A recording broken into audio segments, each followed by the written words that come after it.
सुनिए, 26 नवंबर 2008 की वो काली रात, मुंबई की चमकती सड़कें, हॉर्न बजते ट्रैफिक और लोग अपनी जिंदगी में मशगूल।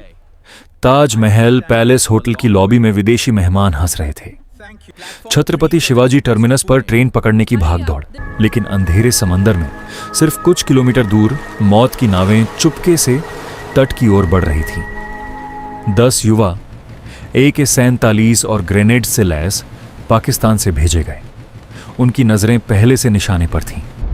लेकिन क्या आप जानते हैं, इस पूरे हमले से पहले इंटेलिजेंस ब्यूरो को एक स्पष्ट चेतावनी मिल चुकी थी, एक कोस्टल इन्फिल्ट्रेशन की चेतावनी जो नजरअंदाज कर दी गई, और उस एक गलती ने हजारों निर्दोष जिंदगियों को दांव पर लगा दिया, भारत की वैश्विक सुरक्षा की इमेज को हमेशा के लिए बदल दिया। ये है वो कहानी जो कभी पूरी नहीं सुनाई गई। साल 2008 की शुरुआत। इंटेलिजेंस ब्यूरो के दफ्तरों में खुफिया रिपोर्ट्स आ रही थीं। लश्कर-ए-तैयबा नाम का पाकिस्तानी आतंकी संगठन मुंबई पर हमला करने की तैयारी कर रहा था, और सबसे खतरनाक बात, वो हमला समुद्र के रास्ते होना था। सितंबर 2008 में IB ने एक अलर्ट जारी किया, लश्कर कुछ बड़े होटलों पर नजर रख रहा है, खास तौर पर ताजमहल पैलेस। लेकिन फिर भी कोई ठोस कदम नहीं उठाया गया। फिर 18 नवंबर 2008, हमले से सिर्फ 8 दिन पहले, IB को एक और क्रूशल वार्निंग मिली। लश्कर का सी विंग मुंबई को निशाना बना रहा है। समुद्री रास्ते से घुसपैठ, होटल और बिजनेस सेंटर्स टारगेट। रॉ के इंटरसेप्ट्स में लश्कर के कमांडर की आवाज सुनाई दी, कार्गो रास्ते में है। ये जानकारी नौसेना और कोस्ट गार्ड तक पहुंचाई गई। लेकिन क्या हुआ? कुछ नहीं। कल्पना कीजिए, मुंबई का 1500 किलोमीटर लंबा तट, मछुआरे रोज समंदर में जाते, कोस्ट गार्ड के छोटे छोटे पेट्रोल बोट, लेकिन कोई एक्स्ट्रा अलर्ट, कोई एक्स्ट्रा चेकिंग नहीं। वो चेतावनी फाइलों में दब कर रह गई। क्यों? क्योंकि एक्शनेबल इंटेलिजेंस नहीं है का बहाना, क्योंकि केंद्र और राज्य सरकार के बीच तालमेल की कमी, क्योंकि कोई नहीं सोच सका कि इतना बड़ा हमला समंदर से हो सकता है। IB की रिपोर्ट्स मल्टी एजेंसी सेंटर तक पहुंची, लेकिन वहां से महाराष्ट्र पुलिस तक पहुंचने में देरी। कोस्ट गार्ड ने कहा, हां, इनपुट मिला था, लेकिन स्पेसिफिक लोकेशन नहीं थी। और इस बीच पाकिस्तान के कराची से एक मछली पकड़ने वाली नाव कुबेर पर सवार होकर 10 आतंकी निकल पड़े।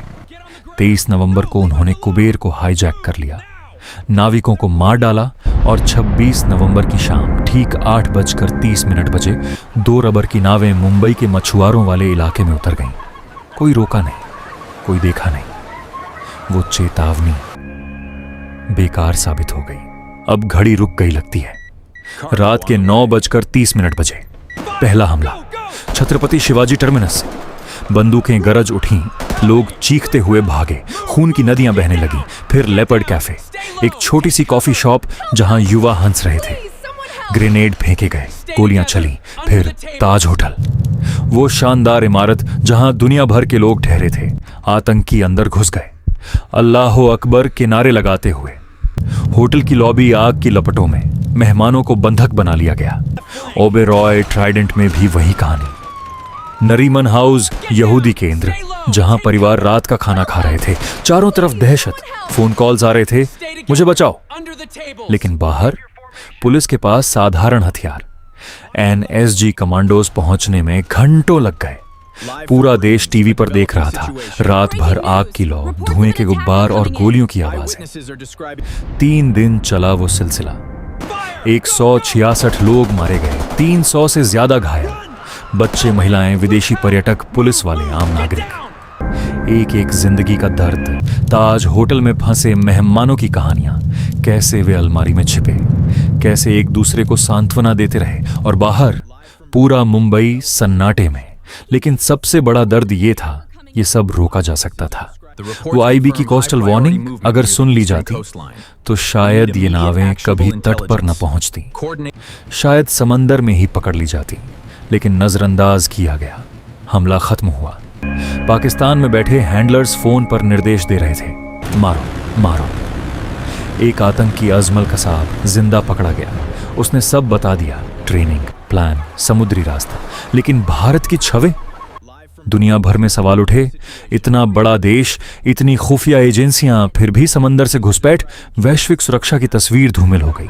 पर्यटन रुका, अर्थव्यवस्था को झटका, और सबसे बड़ा, हजारों परिवारों के आंसू। माँओं ने बेटों को खोया, बच्चे अनाथ हुए। आज सालों बाद जब हम 26/11 याद करते हैं तो वो चेतावनी फिर से गूंजती है, एक कागज पर लिखी हुई लेकिन दिल तक न पहुंची। वो चेतावनी जो हजारों जिंदगियों और भारत की गरिमा को बचा सकती थी। क्या हमने सबक लिया या फिर वही गलती दोहरा रहे हैं? क्योंकि सुरक्षा कोई खेल नहीं, ये हमारी जिंदगी है, हमारा भविष्य है। और वो एक अनसुनी चेतावनी आज भी हमें चुपके से याद दिलाती है, सतर्क रहो, वरना इतिहास खुद को दोहरा देगा।